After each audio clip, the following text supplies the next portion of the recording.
감사합니다. 우리가 신앙생활을 하면서 개인의 삶에서 또는 교회에서 성부 하나님과 성자 예수님에 대해서는 우리는 굉장히 많이 듣습니다. 또 강조하고 또 설교도 많이 찾아보고 듣게 되기도 합니다.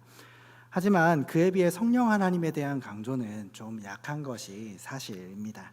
그래서 그런지 많은 경우에 또는 우리는 은연중에 성령 하나님에 대한 오해를 가지고 살아갑니다.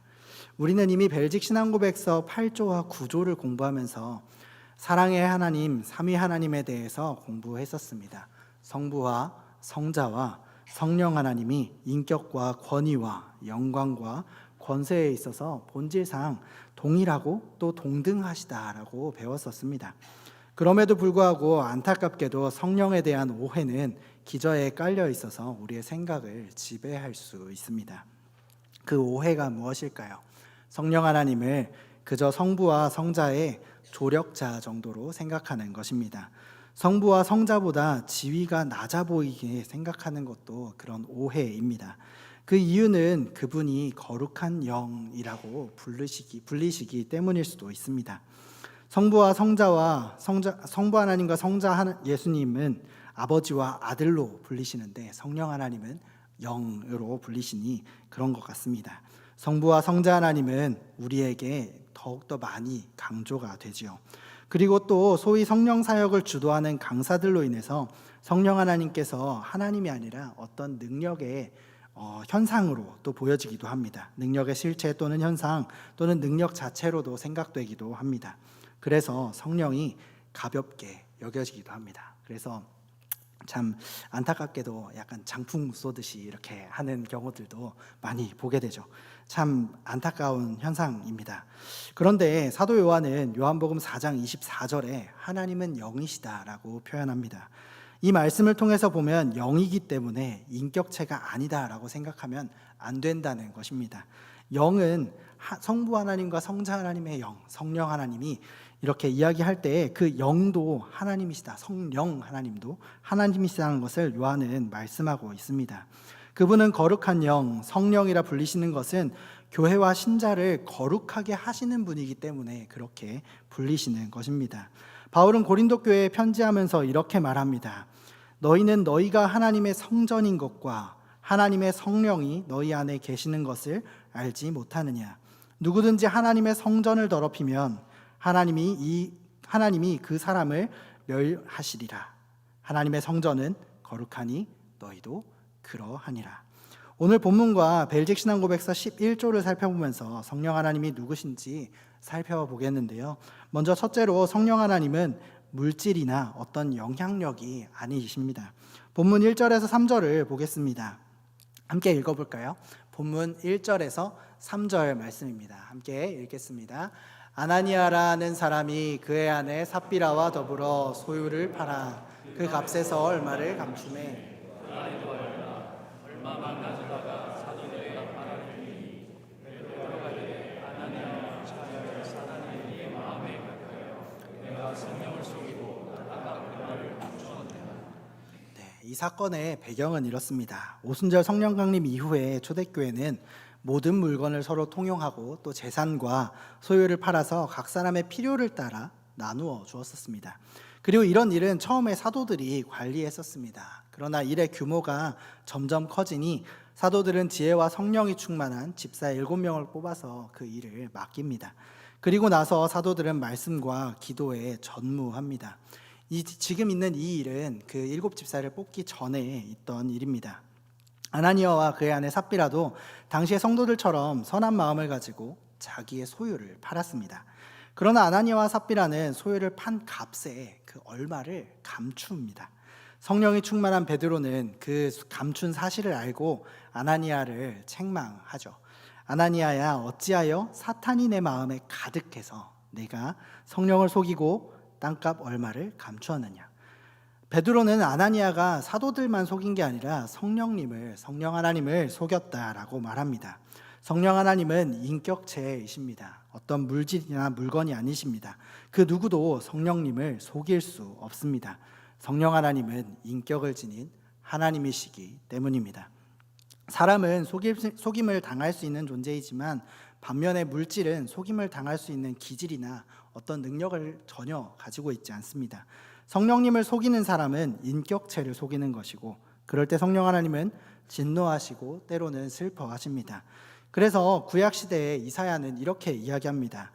그들이 반역하여 주의 성령을 근심하게 하였으므로 그가 돌이켜 그들의 대적이 되사 친히 그들을 치셨더니. 구약 시대에서도 성령 하나님은 여전히 인격체로서 활동을 하셨고 하나님으로서 그들을 책망하셨습니다. 벨직 신앙고백서 11조는 성령 하나님을 이렇게 소개합니다. 우리는 또한 성령이 영원으로부터 성부와 성자에게서 나오신다는 것을 믿고 고백합니다. 성령은 지음을 받거나 창조되거나 출생하신 것이 아니라 성부와 성자로부터 나오셨습니다. 성령님은 영원으로부터 하나님의 영이시고 성자의 영이십니다.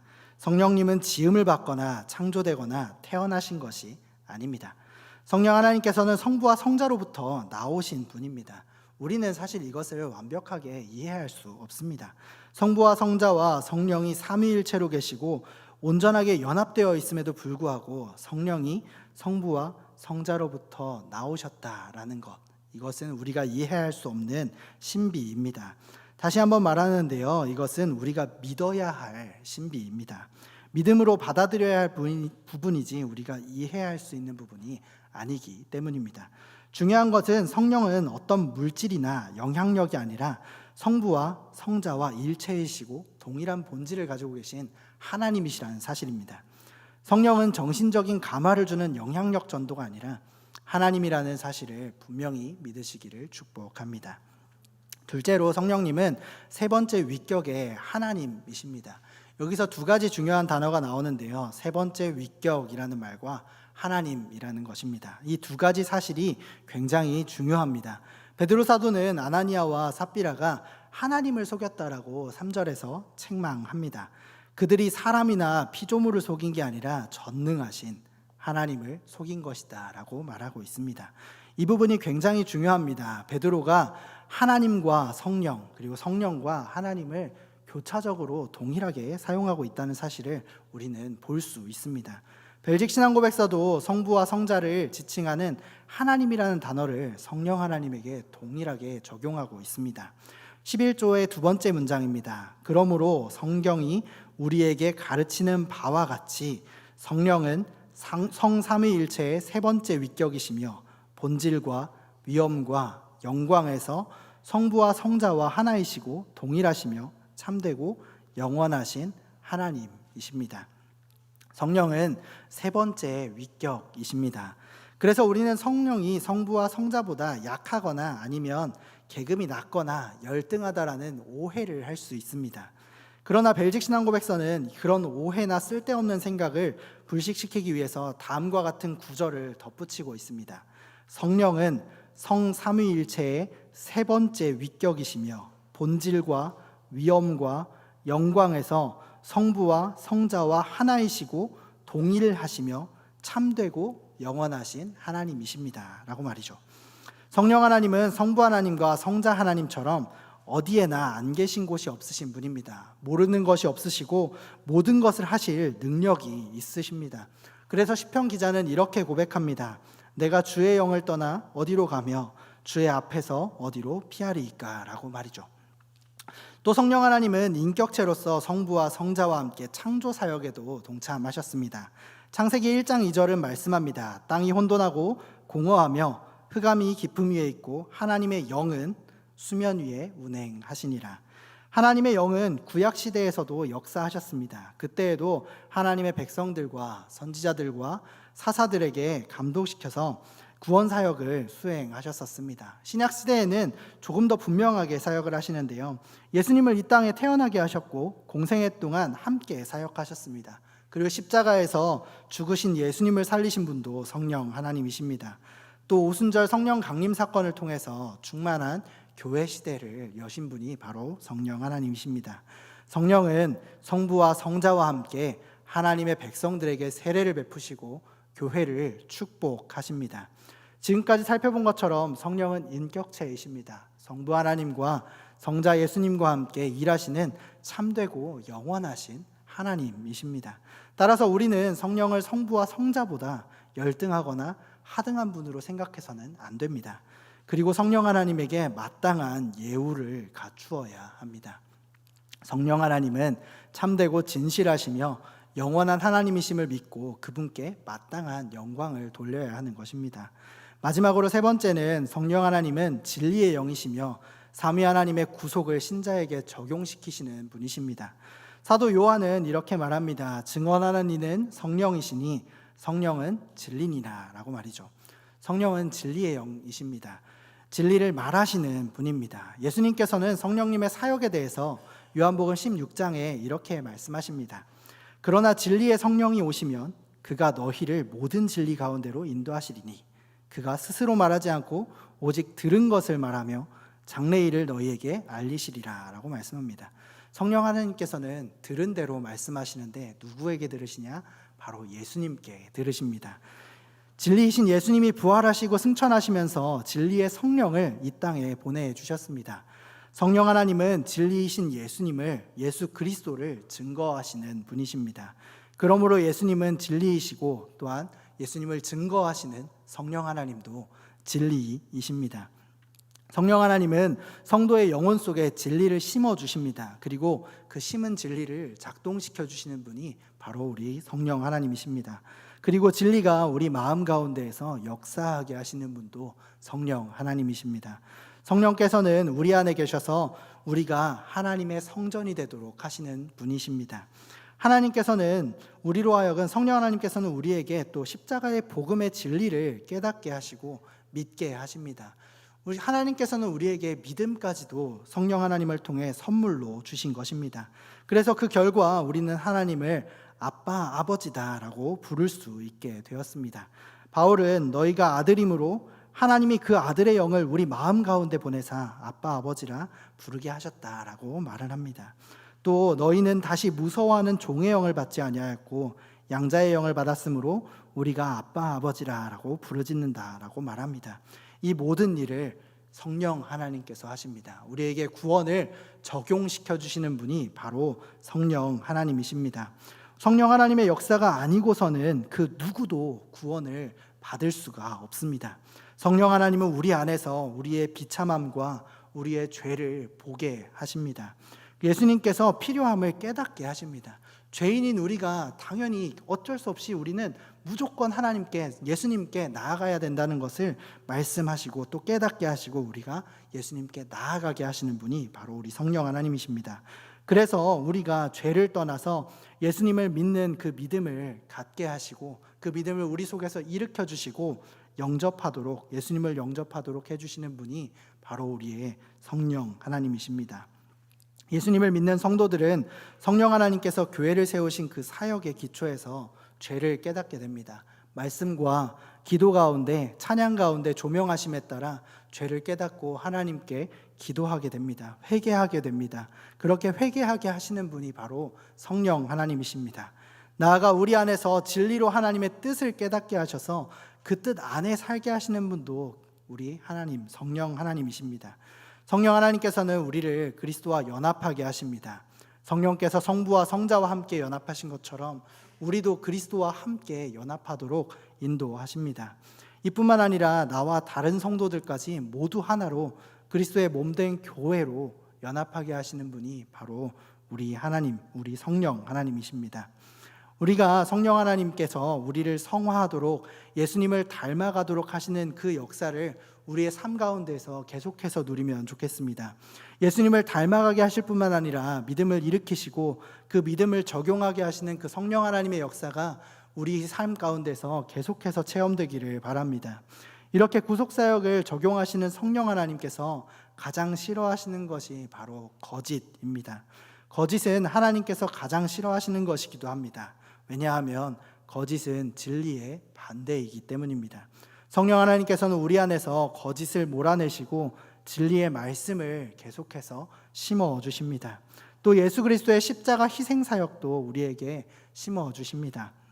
이 진리를 우리가 알면 우리는 자유함을 얻게 되고 죄와 또 정죄에서 구원을 받게 될 것입니다. 그러므로 구원받은 사람이 죄 가운데 거하는 것은 성령 하나님을 근심하게 하는 행위가 되게 됩니다. 바울은 이렇게 말합니다. 에베소서 4장 30절에서 32절 말씀인데요. 제가 읽겠습니다. 하나님의 성령을 근심하게 하지 말라. 그 안에서 너희가 구원의 날까지 인치심을 받았느니라.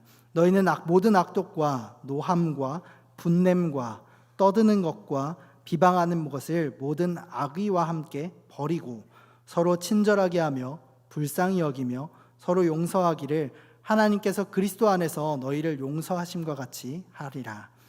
바로 이 일을 위해 하나님의 성령께서 오순절에 강림하셨습니다. 우리 각 사람 안에 계시기 위해서 오셨습니다. 얼마나 감사한 일일까요? 신자는 그렇게 성령 하나님의 전이 되었습니다. 바울은 성령이 우리 안에 거하신다고 선포합니다. 그래서 우리는 성령 하나님의 거룩한 성전이 되었습니다. 성전된 신자는 성령을 근심하게 하는 일이 아니라 성령 하나님을 기쁘시게 하는 일을 해야 합니다. 성령의 열매를 맺기 위해 부단히 노력해야 합니다.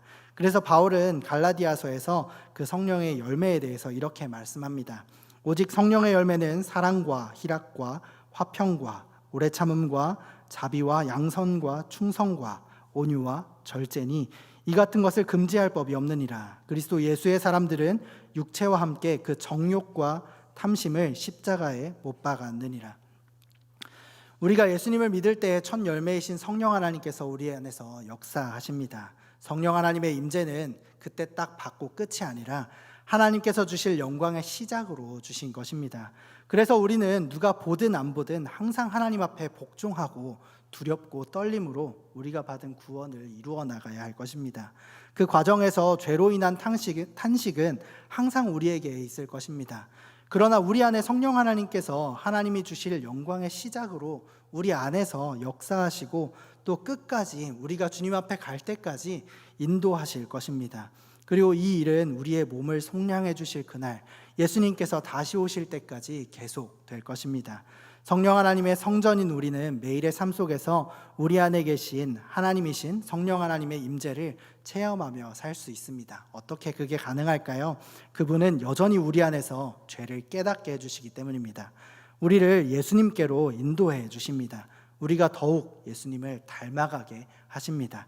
하나님께 나아가게 하십니다. 이런 일이 우리 안에 있으면 우리는 언제나 성령 하나님께서 우리 안에 계심을 체험할 수 있습니다. 말씀을 맺겠습니다. 벨직 신앙고백서 제11조의 고백대로 성령 하나님은 참되고 영원하신 하나님이십니다. 우리는 이 성령님을 따라서 살아야 합니다. 성령 하나님께서 하시는 일 중에 가장 중요한 것은 그리스도께서 성취하신 구속사역을 우리에게 적용시켜 주시는 것입니다. 어떻게 적용시켜 주실까요? 매일 삶 속에서 사람으로 죄와 죄의 결과인 비참함에 대해서 생각나게 해주십니다. 나의 상태에 대해서 계속해서 생각나게 해주시는 것이죠. 이것이야말로 성령 하나님께서 여러분과 함께 하시다는 가장 강력한 증거입니다. 이 증거가 여러분 가운데 있으십니까? 그렇다면 여러분에게 참으로 성령 하나님께서 계시는 것입니다. 그리고 우리의 구원을 인쳐주시는 성령 하나님께서 우리와 함께 계심이 바로 우리가 구원을 확신할 수 있는 근거가 됩니다. 우리 안에 계신 성령 하나님께서 삼위일체 하나님의 하나됨과 같이 우리도 교회와 하나 되게 하셨습니다. 그리스도와 하나 되게 하시고 그리스도의 몸으로 우리를 하나 되게 하셨습니다. 교회로 하나가 된 우리가 교회를 통해 주시는 성령 하나님의 유익을 풍성히 누리면서 예수님을 닮아가기를 바랍니다.